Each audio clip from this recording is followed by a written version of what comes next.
Hello, everyone. Welcome to the story of wisdom.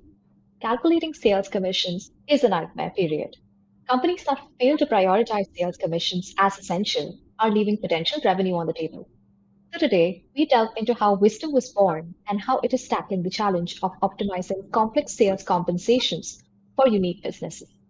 I'm Anshi, the Director of Marketing at Wisdom, and I'm joined by Samir, the co founder and CEO at Wisdom.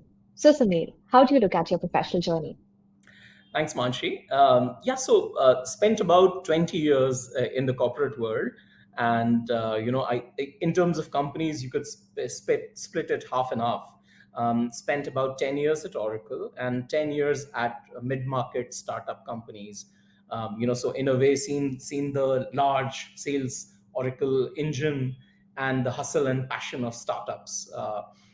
In terms of business models, I've done 5 years of selling software services, then 6 years of selling on-premise licenses, and this year I complete 9 years selling SaaS software.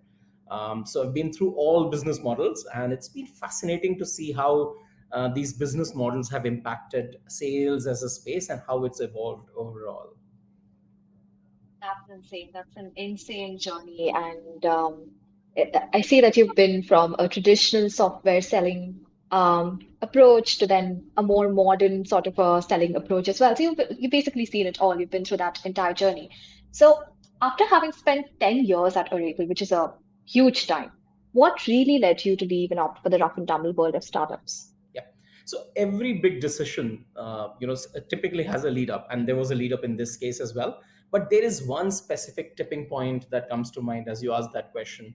Oracle follows a June to May financial year, so I remember it was Q3, which was December January of 2015.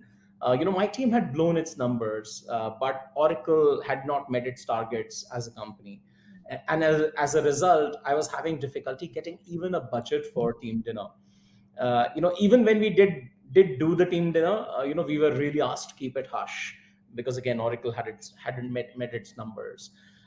Right after that, interestingly, was the March to May, which was Q4 for Oracle, and Oracle overall met its numbers, but my team tanked.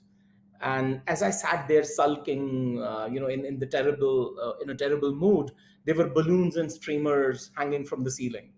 And I remember driving back that evening and asking myself, what really is the impact, or what is the connection between your effort, your outcome versus the company's outcome?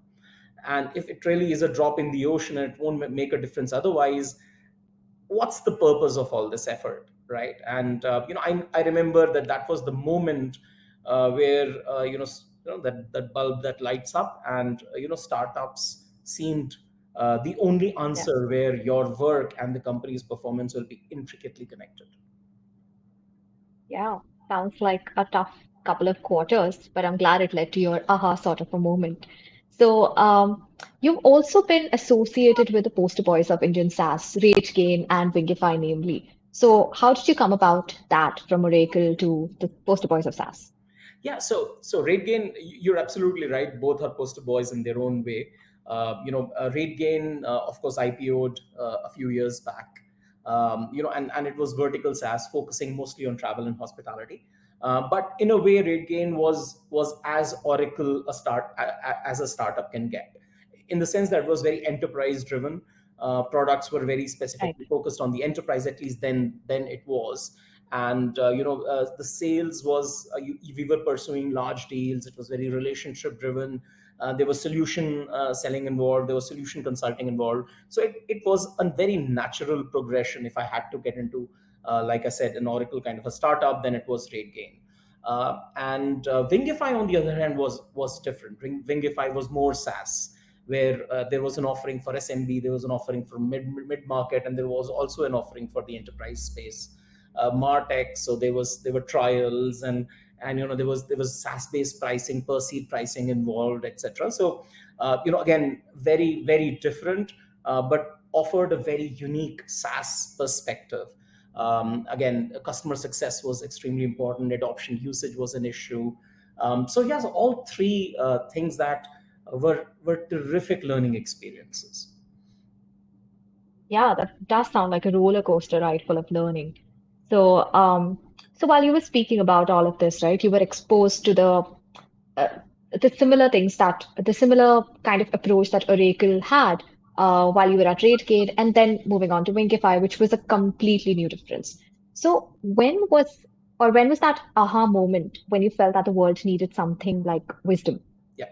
So interestingly, at Oracle, sales compensation is in the DNA of every sales manager, right? So as leaders and managers, you are expected to be inventive and be very dynamic with your comp plans. So you want a certain behavior, you do a contest. You're trying to drive a certain outcome, you make changes to the sales comp plan. So sales comp plan is a way of life at Oracle, and naturally it was so much in my DNA that when I landed up in rate gain, that was the way I thought about it. But the focus on compensation, the focus on commission was nearly not as much that I noticed. And then when I went to Wingify, we rolled out new comp plans based on some new GTM strategies that we were thinking about. And I remember, one specific instance where comp plans, comp payouts weren't quite as people were expecting. And I had to explain to a room full of 50, 60 somewhat angry people that why the payouts weren't that accurate. So that was, that as a reaction to that particular instance, I went about looking at different demos of different products, the legacy ones, the new age ones from Silicon Valley. And my instant reaction to that, to evaluating them, was they aren't solving the right way. They aren't solving the way I've seen it work in Oracle over a decade. And solving just for the operational challenge of it won't cut it. Right? They need to solve the strategic aspect of it. They need to ensure that compensation as a whole works towards motivating a better sales performance. And that's where, and I had already, a few years back, I'd already met Prashant during his JP Morgan Chase days in Mumbai. And I found him to be a very product driven, a person, technologist, so to say. I had met Jitesh at RateGain, and we were working together in Wingify as well.